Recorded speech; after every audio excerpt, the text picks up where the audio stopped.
সারা দেশের অবস্থাটা কি? আজকে শিক্ষার্থীরা বৃষ্টি বন্যা পানি জমে গেছে। এই 2023 সালে 24 সালে তো যখন সিলেটে যে হঠাৎ বন্যা আসলো, আমরা তো সিলেট বিভাগের পরীক্ষা বন্ধ করে দিলাম, অন্য জায়গায় পরীক্ষা হয়ে গেল, সিলেটের পরীক্ষাটা আমরা পরে নিলাম। যখন এখানে বন্যায় এই অবস্থা, পরীক্ষাটা বন্ধ করে দিলে কি ক্ষতি হতো? এই যে বাচ্চাগুলি পানিতে ভিজে পরীক্ষার কেন্দ্রে যাচ্ছে, পরীক্ষা দিচ্ছে, আসছে, সবগুলো তো অসুখ করে যাবে। আর এই সময় তো অসুখ বিসুখ হয়, কোথাও পানিতে তার পা পড়ে যেতে পারে, ইলেকট্রিকিউট হতে পারে, সেসব চিন্তা নাই। উল্টো এক শিক্ষামন্ত্রী তাদেরকে বলে দিল তারা ফার্মের মুরগি। ছি, এটা অসভ্যতা ছাড়া আর কিছুই না। এই ধরনের কথা বলতে পারে?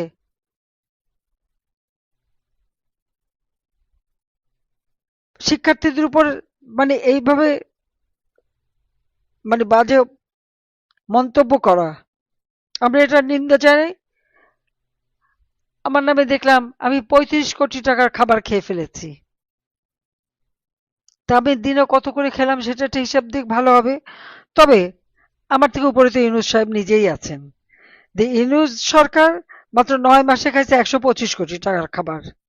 আর সংস্কার কমিটি বানিয়েছিল, তারা খেয়েছে 9 মাসে 83 কোটি টাকা। তো কোনটা বেশি?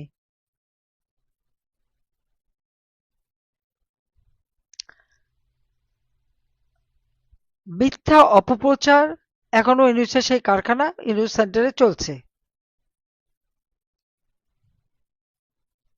আজকে একদিকে বাংলাদেশের অর্থনৈতিক চরম দুরবস্থা, জিনিসের দাম বেশি, বন্যায় মানুষ হাবুডুবু খায়, তাদের উদ্ধার করে না, তাদেরকে রিলিফ দেয় না। আমি নির্দেশ দিয়েছি আমাদের ছাত্রলীগ, স্বেচ্ছাসেবক লীগ, যুবলীগ, আওয়ামী লীগের নেতা কর্মী, এমনকি আমাদের মহিলা আওয়ামী লীগ, তারা পর্যন্ত পানি ভেঙে যে রিলিফের মানে বন্যাত মানুষকে সাহায্য দিচ্ছে। বাঁশগাড়িতে ছাত্রলীগ 250 ব্যাগ খাবার নিয়ে গেছে, তাদেরকে দিতে দেবে না, তাদেরকে ফেরত পাঠিয়ে দিয়েছে। এইরকম মানে নিজেরা করবে না। আর আওয়ামী লীগ তো সবসময় মানুষের পাশে আছে, আওয়ামী লীগ তো সবসময় পাশে থাকে। যে কোনো দুর্যোগ দুর্বিপাকে আওয়ামী লীগ সবসময় জনগণের পাশে থাকে এবং জনগণের পাশে থাকবে। এই 16 জুলাই 2007 সালে আমাকে গ্রেপ্তার করেছিল, কারণ আমি যখন বিদেশে আমাকে আসতে দেবে না, সেই ক্যাটার গভর্নমেন্ট আমাকে আসতে দেবে না, বাধা দিল। সমস্ত এয়ারলাইন্সকে চিঠি দিল আমাকে নিয়ে যেন তারা ঢাকায় ল্যান্ড না করে। ওয়াশিংটন থেকে যখন আসতে গেছে আমাকে বাধা দিয়েছে। আমি অনেক ঝগড়াঝাটি করে লন্ডন পর্যন্ত আসলাম, লন্ডনে তো আমাকে উঠতেই দিল না তখন প্লেনে। হ্যাঁ, আমি তারপরে জোর করেই আমি এসেছি। আমি ধন্যবাদ জানাই, সেই সময় আমার সাথে আমাদের প্রবাসী অনেক নেতাকর্মী চলে এসেছিল বাংলাদেশে। আজকে এই শত প্রতিকূল মধ্যেও জনগণ আমাদের পাশে আছে। আজকে গোপালগঞ্জে যেভাবে আবার বৃদ্ধ বনিতা, নারী, পুরুষ, শিশু, তারা পর্যন্ত নেমে গিয়েছিল যখন জাতির পিতা বঙ্গবন্ধুর সম্পর্কে এরা বাজে কথা বলেছিল, অপমানজনক কথা বলেছিল। গোপালগঞ্জের মানুষরা সহ্য করবে তারা ভাবলো কি করে? সমস্ত মানুষ নেমে পড়েছিল। তারপরে তাদের উপরে গুলি, প্রায় 300-400 আহত, কয়েকজনের অবস্থা খুবই খারাপ, এখনো তাদের সুস্থ হতে পারেনি এরকম অনেক। যখন গোপালগঞ্জে হাসপাতালে নিয়ে গেল তাদের চিকিৎসা দেবে না, ঢাকা মেডিকেল কলেজে নিয়ে এসছে, সেখানেও ঠিকমতো চিকিৎসা দিচ্ছিল না। রমজান তো বেঁচে যেত, তাকে যদি সে সময় ঠিকমতো ব্লাড দেওয়া হতো। অনেক চেষ্টা করেছিলাম ওকে বাঁচাতে, কিন্তু পারলাম না, সেটাই সবথেকে কষ্ট লাগে।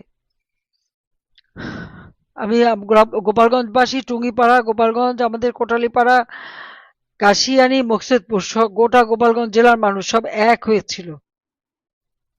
তারা যে সাহস দেখিয়েছে, আমি তাদের প্রতি আমার কৃতজ্ঞতা জানাই। কারণ আমি গোপালগঞ্জের মেয়ে হিসেবে তারা আমাকে সবসময় আগলে রেখেছে।